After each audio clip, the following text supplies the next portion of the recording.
우리는 기도 생활에 열정을 가지지 않고 기도 없는 삶을 살아가는 순간들이 많이 있습니다. 그런데 사실 우리 가운데에서 기도의 필요성을 부인한다거나 기도하지 않아도 괜찮다라고 생각하는 분들은 아마 아무도 안 계실 겁니다. 그런데 신기하게도 교회 역사를 보면 그렇게 생각하고 그렇게 주장하고 그렇게 가르치는 사람들이 없었던 것이 아닙니다. 하나님께서 우리의 기도를 들으신다는 성경의 약속들이 엄연히 있음에도, 그리고 기도하라는 교훈이 있음에도 이분들은 여러 가지 이유를 들어서 하나님 앞에 기도할 필요가 없다고 주장을 합니다. 하나님은 이 세상을 창조하시고 창조 법칙에 따라서 모든 일들이 이 법칙에 따라서 진행되게 하셨기 때문에 기도할 필요가 없다, 이렇게 주장한 사람들이 있습니다. 기도한다는 것은 법칙 외에 무엇인가를 요구하는 것인데, 법칙 외에 무엇인가를 요구하는 기도, 이거는 필요가 없다. 또 법칙 외에, 법칙 내에서 이루어지는 일이라면 더더군다나 기도할 필요가 없다. 이제 이런 이야기입니다. 그래서 하나님이 창조주 하나님이신데 그분이 이미 다 자연 질서, 자연 법칙 이렇게 만들어 놓으셨으니 기도가 필요 없다. 어떤 분은 성경을 보니까 너희가 구하기 전에 내가 응답하겠고 라는 말씀이 있다.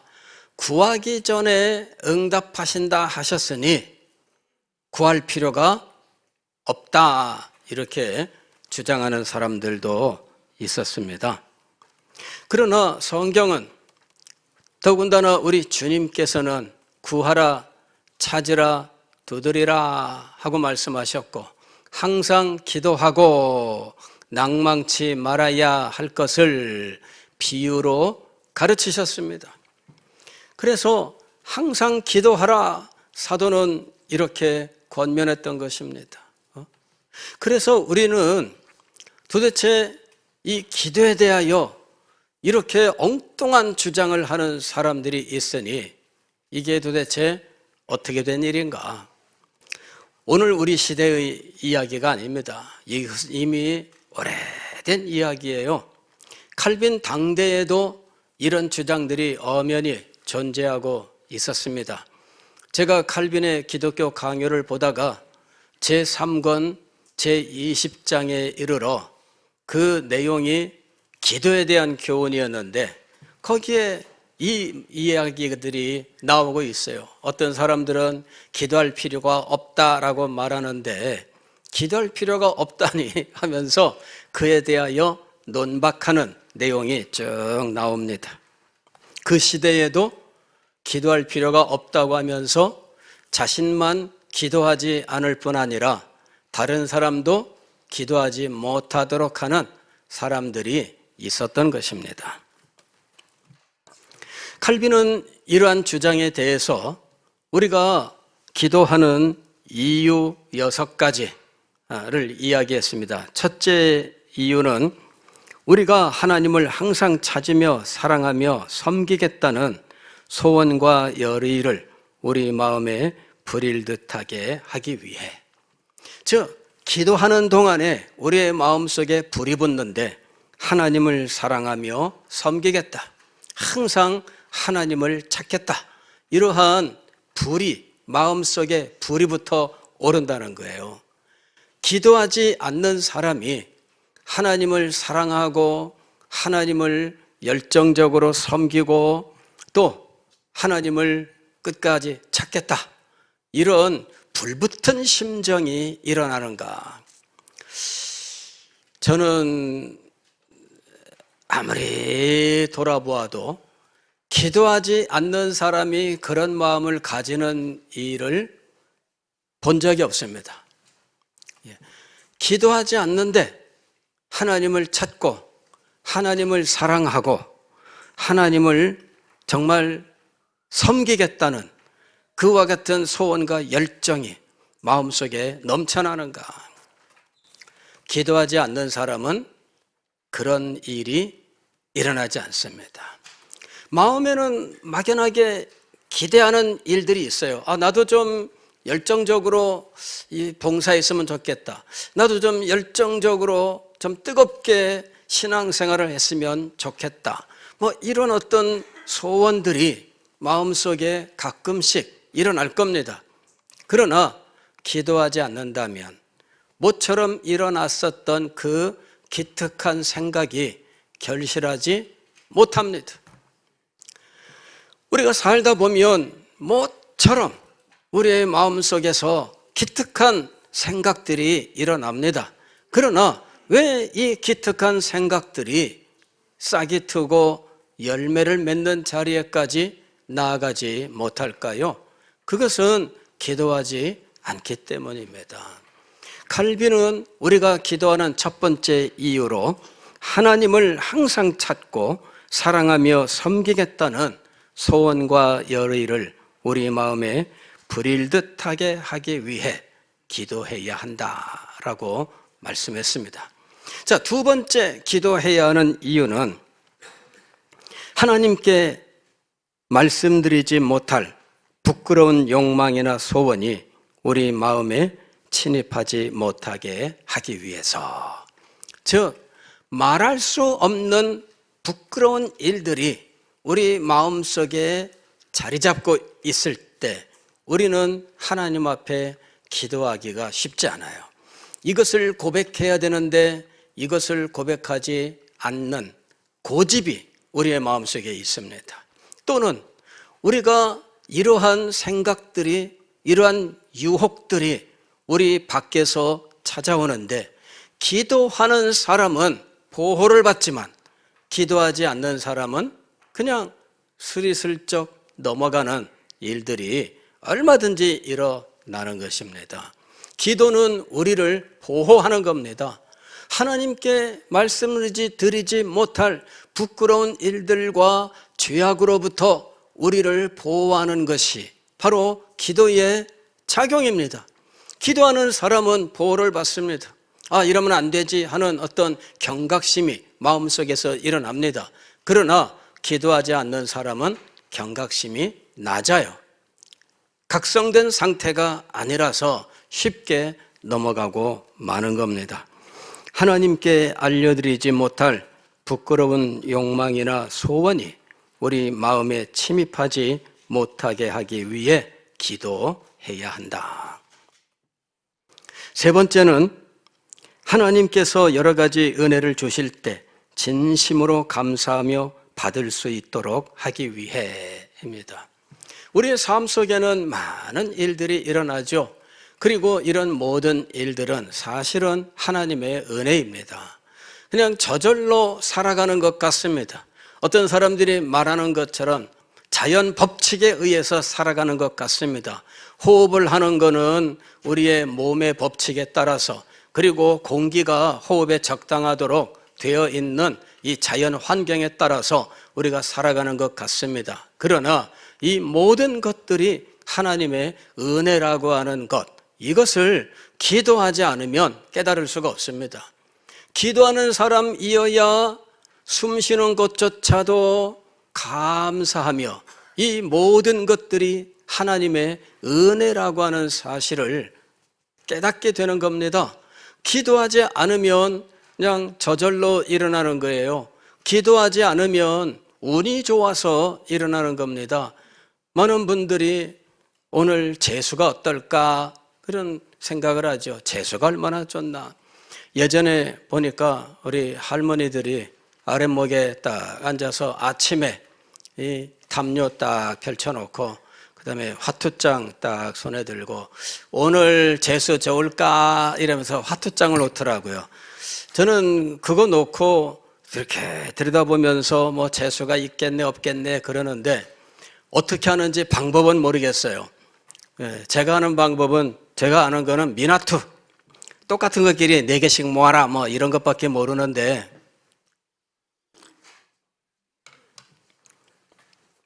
그분들은 어떻게 재수를 알아요?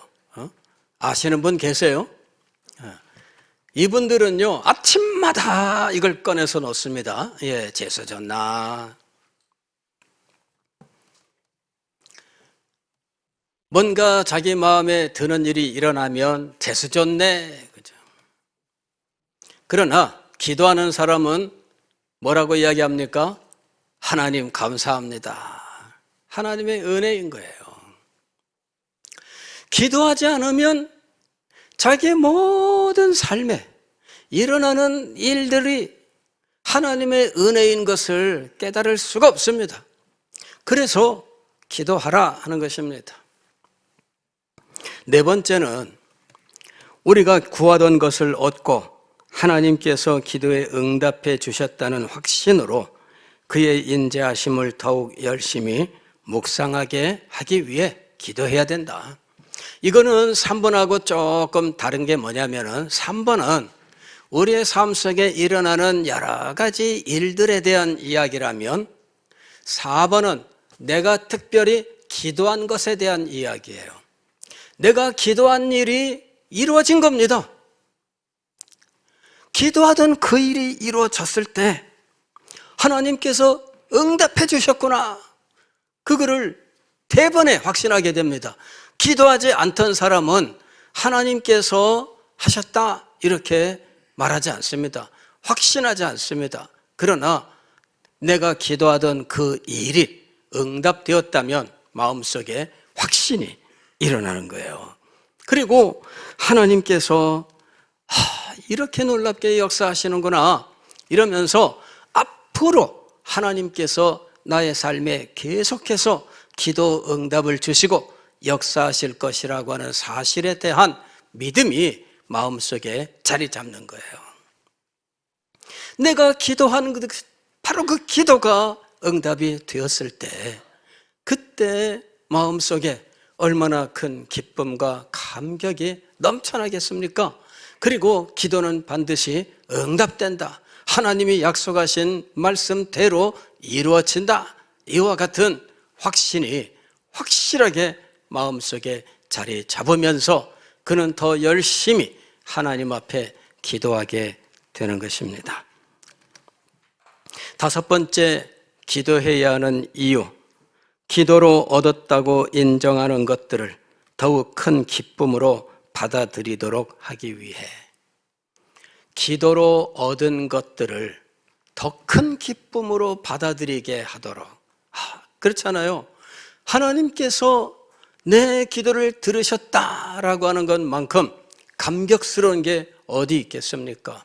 하나님이 어떤 분이신지 안다면, 하나님의 영광이 얼마나 크고 놀라운 것인지를 안다면, 자기가 그 하나님의 영광에 비하여 얼마나 작고 보잘것없는지를 안다면 그 하나님께서 나를 기억하시고 나의 기도를 들으시고 내게 역사하셨다는 사실만큼 감격적인 일은 없는 겁니다. 이 사실이 우리의 마음에 더 큰 기쁨이 되게 한다 하는 것입니다. 그렇잖아요.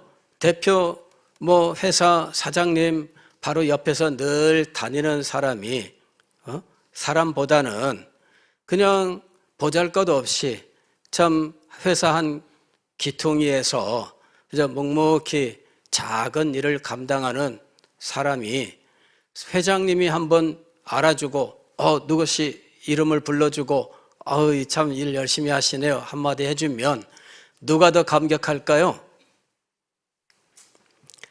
회장님 옆에 있는 사람이면 인사고과 올라가서 좋네 기뻐할 수 있지만, 그러나 참 회사 저 귀퉁이에서 그저 남들 별로 인정하지 않는 그런 일들, 꼭 필요한 일이지만 그러나 사람들은 그렇게 대우하지 않는 그런 일을 하는 사람을 회장님이 알아주셨다. 그분의 감격과 기쁨이 더 클 거예요.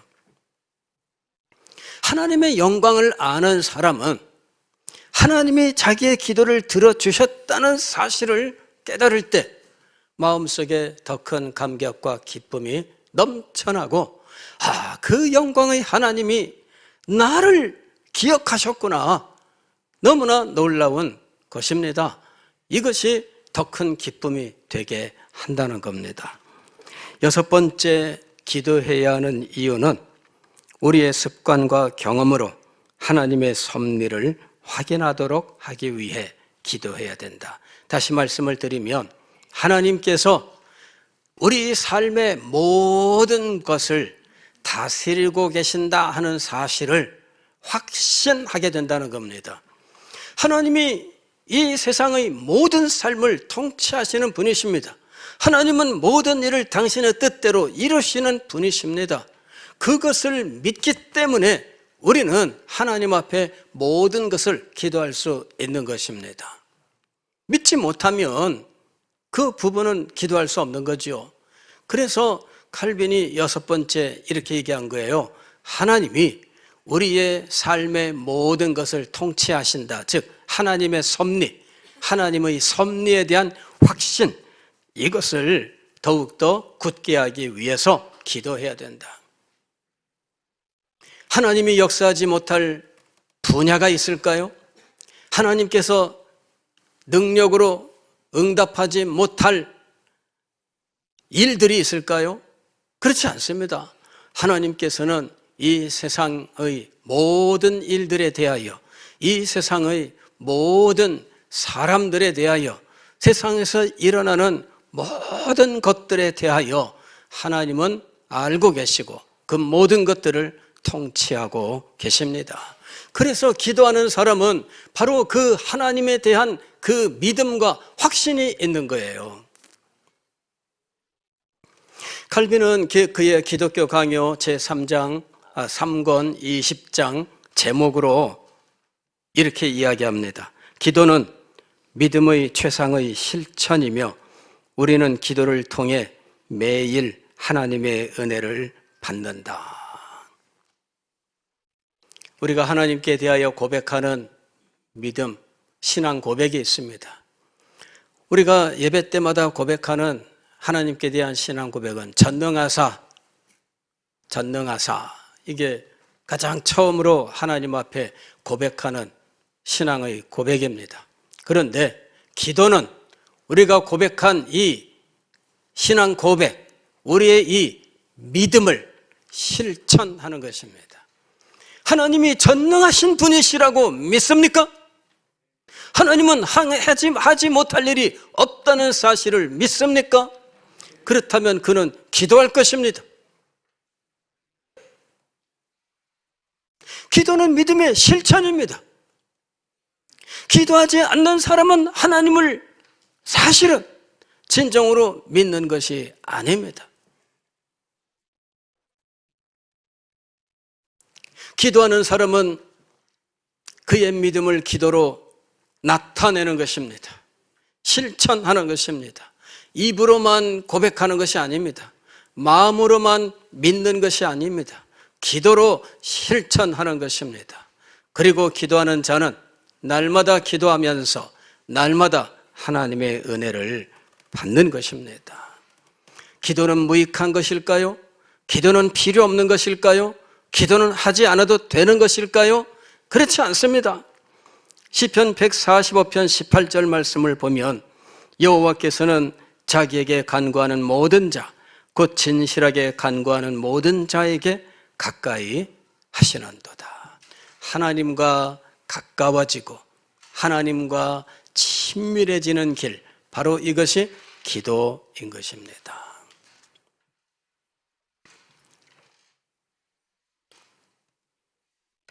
제가 장거리 운전할 때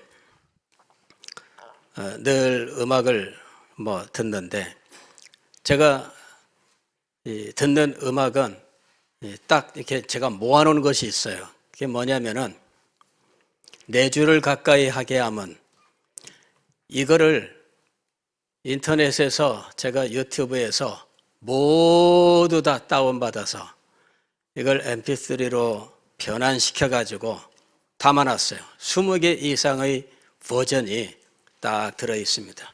그거 틀고 가면 1시간 반 걸려요. 다 들으면. 예. 영어로, 우리말로, 합창으로, 독창으로, 뭐 갖가지 그 편곡으로 이게 이제 노래 제목은 Nearer to God입니다. Nearer to God. 이게 뭐냐면은 하나님께 더 가까이예요. 하나님께 더 가까이. 예. 하나님께 더 가까이. 하나님께 더 가까이.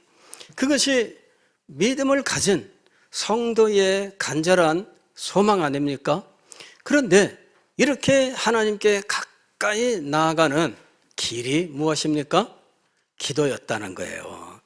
여호와께서는 자기에게 간구하는 모든 자, 곧 진실하게 간구하는 모든 자에게 가까이 하시는도다. 베드로전서 3장 12절 말씀 보면 주의 눈은 의인을 향하시고 그의 귀는 저의 간구의 귀를 기울이시는도다. 기도할 필요가 없을까요? 기도 안 해도 될까요? 그렇지 않아요. 칼빈은 기도에 대해서 우리가 하나님 앞에 기도할 때 3가지 원칙을 따라 기도하라 하고 이야기합니다. 첫 번째 기도의 원칙은 하나님을 경외함으로 기도하라. 즉 하나님이 기도하는 이 자리에 임재하셨고 우리는 예배하는 예배자로서 하나님 앞에 기도해야 한다 하는 것입니다. 하나님이 임재하신 자리에서 하나님께 기도하는 거예요. 기도는 하나님의 임재의 순간입니다. 하나님께서 내 앞에 계시는 거예요. 저는 칼빈주의의 어떤 이 퓨어 모터라고 할까 하는 용어로 많이 들었던 것이 코람데오입니다. 코람데오. 코람데오는 하나님 앞에서라는 라틴어입니다. 이것이 바로 칼빈주의의 성도의 삶을 표현하는 표어인 것이죠. 그런데 하나님 앞에서라고 하는 이 말을 저는 칼빈의 이 기도에 대한 교훈에서 우리가 기도할 때 하나님을 경외함으로 하나님은 기도의 순간에 초자연적으로 우리에게 역사하신다. 그 교훈을 대할 때 문득 떠오른 것이 코람데오예요. 그러면서 칼빈은 언제나 하나님 앞에서 있는 것처럼 살았던 사람이 아니라 하나님 앞에서 실제 하나님이 임재하신 가운데 살았던 사람이구나. 그거를 깨닫게 되었어요. 하나님이 내 앞에 계신 것처럼 연기하며 살아가는 것, 그건 우리의 삶이 아닙니다. 하나님을 실제로 만나는 삶이 우리의 삶입니다. 그것이 코람데오예요.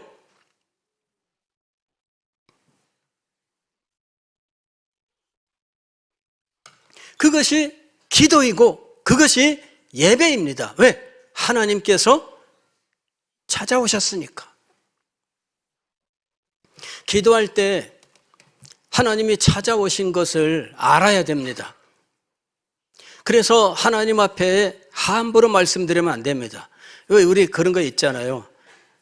없는 줄 알고 막 말했는데 무슨 얘기들 해? 하는데 아이쿠야 깜짝이야 하고 놀랍니다. 왜? 다 혹시 어디까지 얘기 들었나? 사장님 흉 보고 있는데 부장님 흉 보고 있는데 뒤에서 무슨 일들이야? 뭐 이렇게 재밌어? 우리가 하나님 앞에 기도할 때 함부로 하지 말아야 되는 이유가 있습니다. 왜냐하면 기도는 하나님의 임재이기 때문입니다. 그래서 경외하는 마음으로 하나님께 예배자로서 기도하라 이렇게 말한 거예요. 두 번째 기도의 원리는 회개입니다. 회개를 통하여 자신이 얼마나 부족한지, 자신이 하나님을 모시기에 얼마나 추한지 이것을 깊이 깨닫고 느끼면서 하나님의 자비와 긍휼을 구하는 겁니다. 그래서 회개가 기도의 두 번째 원칙이에요. 세 번째는 겸손이라고 이야기했습니다. 하나님 앞에 무언가를 구할 때 내가 무슨 마치 맡겨둔 거 달라고 하는 것처럼 혹은 뻔뻔스럽게 그러면 안 됩니다. 자기 의와 자기 자랑으로 하나님 앞에 구해서는 안 됩니다. 겸손하게 하나님께 자기의 모든 부족한 것을 인정하면서 오로지 하나님의 긍휼히 여기심, 하나님의 자비에 의존하라 하는 것입니다. 자, 저는 이 교훈들을 쭉 공부하면서 제 머릿속에 떠오른 것은 무엇이냐면 기도는 하나님의 자녀요 하나님의 백성들의 영적 성장을 위하여 하나님께서 우리에게 주신 축복이다 하는 것이었습니다.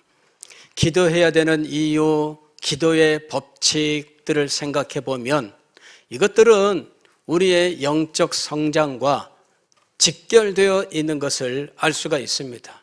여기에 나와 있는 모습들은 영적 성숙에 이르는 모습들입니다. 이런 모습들이 없다면 회개가 없는 사람이 영적 성장을 할 수 있을까요? 하나님의 자비와 긍휼을 의지하지 않는 자에게 영적 성장이 있을까요? 하나님의 손길에 감사하며 기뻐하지 않는 자에게 영적 성장이 있을까요? 이런 것들을 예민하게 느끼고 이 것들에 대하여 하나님 앞에 참 겸손하게 사랑과 그 자비에 감사하는 마음을 고백하면서 하나님의 뜻을 마음에 새겨 살아가는 삶이 되는 것, 이게 바로 기도 속에서 이루어지는 겁니다. 오늘 우리가 읽은 베드로전서 2장 2절 말씀은 사도 베드로가 주는 교훈의 말씀이죠. 갓난아기들 같이 순전하고 신령한 젖을 사모하라. 이는 그로 말미암아 너희로 구원에 이르도록 자라게 하려 함이라. 구원에 이르도록 자라는 이 영적 성장에 대해서 교훈하고 있습니다. 저는 이 말씀을 대할 때 문득 이 말씀이 사도 베드로의 자기 경험으로부터 나온 말씀이 아닌가 하는 생각이 들었습니다. 사도 베드로가 예수 그리스도를 3번 부인했습니다. 다른 사람이 다 주님을 버릴지라도 저는 주님을 버리지 않겠습니다. 아주 자신만만하게 큰 소리 쳤던 사람이 그날 밤이 새기도 전에 예수님을 3번이나 부인했습니다. 그리고는 부끄러워서 그는 밖으로 나가 슬피 울었습니다. 통곡했습니다. 그리고 예수님 부활하신 후에 만났을 때에 예수님께 가지만 그러나 마음에 항상 예수님을 부인했던 자기의 모습, 이것이 앙금으로 남아 있었을 것입니다. 저는 문득 베드로가 육신의 생명이 끝나는, 즉 죽는 그 순간까지도 그 일이 마음속에 남아 있었을 것이다 라고 생각합니다.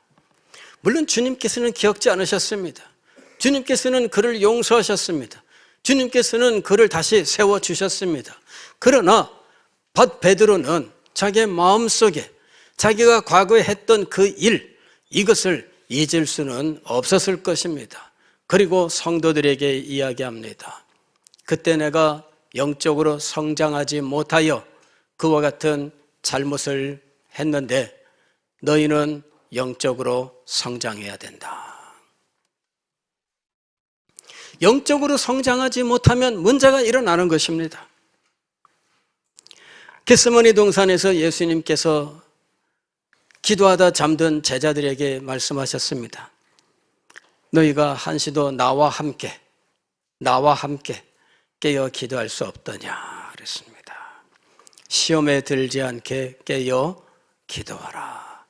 그런데 그 말씀을 심각하게 받아들이지 못했던 제자들은 다시 잠들고 말았습니다. 그리고 제자들은 예수님께서 붙잡히셨을 때에 도망갔고, 그나마 용기 내서 따라갔던 베드로는 그 자리에서 3번이나 부인하면서 도망쳐 나와야 했습니다. 왜 그런 일들이 일어났을까요? 영적 성숙이 이루어지지 못했기 때문입니다.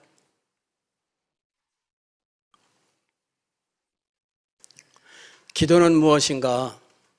기도는 단지 우리가 부족한 것을 강청해서 그걸 하나님께 받아내는 것이 기도가 아닙니다. 기도는 하나님에게 가까이 나아가고 하나님과 친밀한 교제를 나누는 것이로되, 그 과정 속에서 그리스도인들이 영적으로 성숙하게 하는 하나님의 방법이었던 것입니다. 사랑하는 성도 여러분, 여러분은 영적으로 성장하기를 원하신다면 기도해야 됩니다. 여러분이 영적으로 하나님과 함께하기를 원한다면 기도해야 됩니다. 하나님과 가까운 삶을 살기를 원한다면 기도해야 됩니다. 여러분이 하나님께 대하여 무슨 믿음이 있다면 그 믿음은 기도로 표현되어야 합니다. 기도가 없다면 우리의 영혼은 성장하지 않아요. 이는 마치 사상 누각과 같아서 바람이 불고 물이 나면 무너지는 모래 위은 집이 될 수밖에 없습니다. 이는 제자들이 증명하고 있는 겁니다. 그들이 깨어 기도하지 못할 때 시험의 때가 오니 시험에 당장 들고 예수님을 3번 부인하고 그 일이 평생 동안 마음에 남아 있을 수밖에 없었습니다. 그리하여 그는 그리스도의 영적 성장에 대해서 관심을 가지고 힘있게 말씀하고 있습니다. 베드로후서 마지막 장 마지막 절도 보게 되면 그리스도인의 영적 성장에 대한 권면으로 끝납니다. 베드로후서 3장 18절 말씀 보면 오직 우리 주 곧 구주 예수 그리스도의 은혜와 그를 아는 지식에서 자라가라. 이게 마지막 당부의 말씀이에요. 영적 성장, 이것이 우리에게 필요합니다. 사랑하는 성도 여러분, 2025년에 대하여 무슨 계획이 있으십니까? 무슨 소망이 있으십니까? 그렇다면 거기에 여러분의 영적 성장을 한 항목으로 넣어 놓으시기를 바랍니다. 그리고 영적으로 성장하여 하나님과 함께하고 매일 그 은혜를 누리면서 하늘의 영광 가운데 살아가는 여러분의 삶이 되시기를 주의 이름으로 축원합니다. 기도하겠습니다.